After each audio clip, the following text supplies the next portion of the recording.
Hello बच्चों, let's read this question.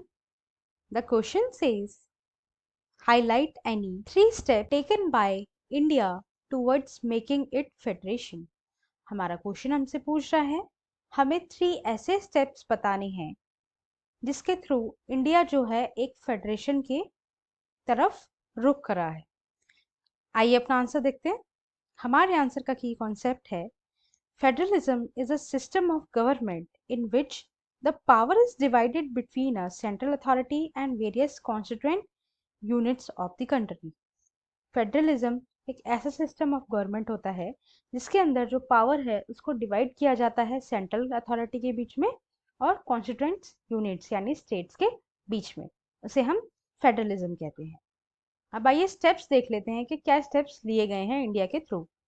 First, administration of subjects which are of national importance and require uniformity in administration are given in the hands of the central government. जो subject national importance के हैं जिनमें uniformity की जरूरत है वो सारे subjects जो हैं सेंट्रल गवर्नमेंट के हाथों में है। उनके ऊपर लॉज और डिसीजन जो है सेंट्रल गवर्नमेंट बना सकती है। while subjects of the local importance or day to day administration are given to the states. और उसके अलावा जो लोकल गवर्नमेंट है यानी जो स्टेट गवर्नमेंट है या फिर थर्ड टायर गवर्नमेंट है उसको बाकी बचे हुए सब्जेक्ट्स या डे टू डे के इंपॉर्टेंट सब्जेक्ट्स स्टेट गवर्नमेंट्स को दिए गए हैं। Second, both centre and state governments enjoy their power independent of each other. Such a system exist in India and USA.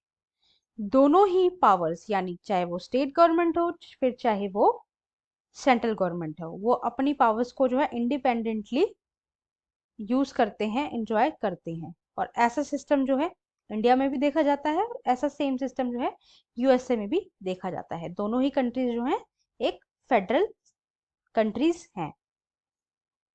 Third, the fundamental provisions of the constitution can not be unitarily changed by one level of government. जो Indian constitution है उसका जो fundamental provisions हैं उसमें जो लिखी हुई चीजें हैं उसको कोई एक गवर्नमेंट जो है इजीली चेंज नहीं कर सकती है।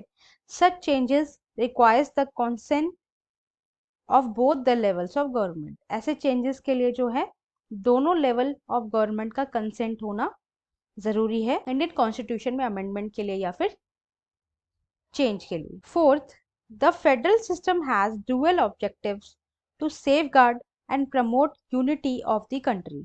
एक फेडरल सिस्टम के पास जो है डुअल ऑब्जेक्टिव्स होते हैं यानी दो तरीके के ऑब्जेक्टिव्स होते हैं। फर्स्ट, पूरी कंट्री को सेफगार्ड करना, प्रोटेक्ट करना, उससे बचा के रखना। और सेकंड, प्रमोट यूनिटी, एकता को बढ़ावा देना ताकि जिससे जो है स्टेट्स के टुकड़े ना हो सके और न्यू कंट्री ना बन सके, जो है डिमांड ना हो सके, एक यूनिटी रहेगी।